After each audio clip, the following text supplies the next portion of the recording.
I've maintained non-tribal. I've maintained Yaradua'S non-tribal religious example. P2B says after Tinubu promised to follow in Yaradua'S footsteps. Welcome to the news and thank you for tuning in to listen. Please subscribe to our channel.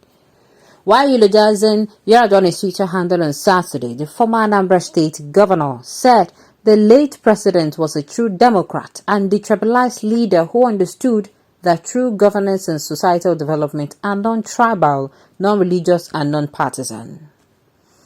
The presidential candidate of the Labour Party LP P2B has described himself as a replica of the late president Umaru Yaradu'a Musa in a style of governance and politics.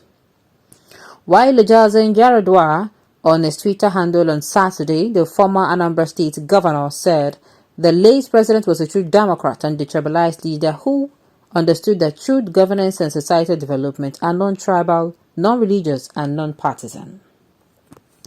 Obi said he has always maintained Yaradua'S style of governance and politics in his political journey. He said that the late president desired to reposition Nigeria based on unity, peace and progress as he was a leader who believed in true governance, transparency and accountability. Obi said President Yaradu'a was a true Democrat, a detribalized leader who desired to reposition the nation based on unity, peace and progress. He was a leader who believed in governance, transparency and accountability. He was also an embodiment of patriotism and exemplified excellence in public service. He was equally a man who understood the true governance and societal development are non-tribal, non-religious and non-partisan. And this I have always maintained. Nigerians will always remember him for good. It has been 13 years since he departed this world, but the good legacies he built in the nation live on forever. Rest on, sir. Obi's statement and self-appraisal came a few hours after the president-elect Bola Tinubu of the Ruling All Progressives Congress APC pledged to follow the footsteps of the former president. Tinubu made the pledge on Friday on the occasion of the 13th anniversary of Yaradua'S death. Yaradu'a was sworn in as Nigeria's president Nigeria's president on May 29, 2007. He previously served as the governor of Katsina State from 1999 to 2007. In 2009, he traveled overseas for a series of medical treatment but died on May 5, 2010, paving the way for Goodluck Jonathan, his deputy, to become president. In a tribute to the late former president, Tinubu described him as a good friend that will never be forgotten. Tinubu, in his tribute titled "We'll Never Forget You," hailed Yaradua'S contribution to Nigeria's democracy. Tinubu, in his tribute titled "We'll Never Forget You," hailed Yaradua'S contribution to Nigeria's democracy. Meanwhile, Obi recently admitted to having a private phone conversation with the founder of the Living Faith Worldwide, Bishop David Oyedepo, before the 2023 general elections, in which he could be heard describing the 2023 presidential election as a religious war.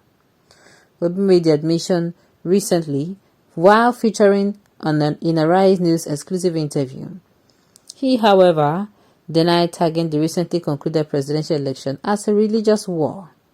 Sahara reporters in April reported that in a leaked phone conversation exclusively reported by online newspaper People Gazette, Oyedepo prayed for B, saying, "In Jesus' name, you're going to get a bride tomorrow." With Obi saying, "When I hear this prayer, it is very dear to me. And I keep saying, if this thing works, you people will never regret the support."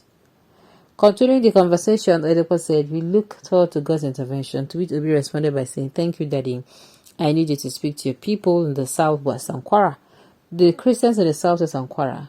Bishop Oyedepo said, "Okay." Obi continued by saying, "This is a religious war," with Oyedepo responding immediately, "I believe you, I believe that. You know, I did the release, Nigeria going forward, and I'm coming out with a second one today." The leaked audio generated controversies across the country, but Oyedepo denied campaigning for any candidate, saying that all candidates came to him for prayers at one point or the other. Obi initially described the audio as fake and threatened to sue People's Gazette. However, he has failed to do weeks after the audio was released. Responding to a question on the leaked audio conversation on Rise TV, said, "Call it whatever you want to call it, whatever anyone wants to make of it. I am not a religious bigot. Do you think I can just pick up a phone and say religious war?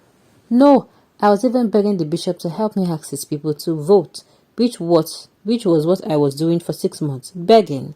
I wasn't saying catch him. I wasn't saying kill him. I wasn't saying force it. I was even begging. That shows that I continue to look for votes by begging. There were so many things we tried to do, but we are not okay." Let me tell you, those who have been trying to manipulate Nigerians have been doing it, but it is coming to an end. The people who have been dying are manipulating of... The people that have been manipulating are dying of hunger. They will soon know who is the religious or tribal bigot. I am not one. Till today, no Muslim governor has sent more people to Mecca than me. I can never say it is a religious war because it is not. There was a conversation, but I never said it was a religious war. What for? I am surrounded by people. If there was ever an instance where the presidential candidate, his deputy, work as brothers, it is me and Daddy. I know, and we will never stop talking about it. For the first time in the history of Nigeria, we have a presidential candidate, running mate and party chairman who were born after Nigeria's independence. We must save this country, and Daddy knows my commitment to it. I cannot do all this with the background of religious war. So this is P2B coming out to say, first of all, the news was like he's coming out to say everything when they talk about Yaradu'a, that is how he is non-tribal. Yaradu'a is non-tribal and not a religious bigot. That he actually is that person. Now him be that person. Okay. Obviously, yes, Daddy cannot say this. He will be making mockery of himself if he says this, because even his newfound disciples know he stands for the two. Obviously, okay. Obi is talking the truth. Late former President Umaru Musa Yaradu'a is a good leader. Ever since 1999, inshallah, Tinubu will do great in his administration. This incoming administration will shock many people. Baba has a positive agenda. Now, what we want is not going to shock anybody, sincerely. It is normal that you come into leadership, no matter how small, and you handle it with care. Okay. The same people that treat Yaradu'a with all sort of immoralities, now Yaradu'a is a hero. Alright, on this note, you have come to the end of the news. We say thank you for tuning in to listen. Until I come your way next time, enjoy the rest of your day.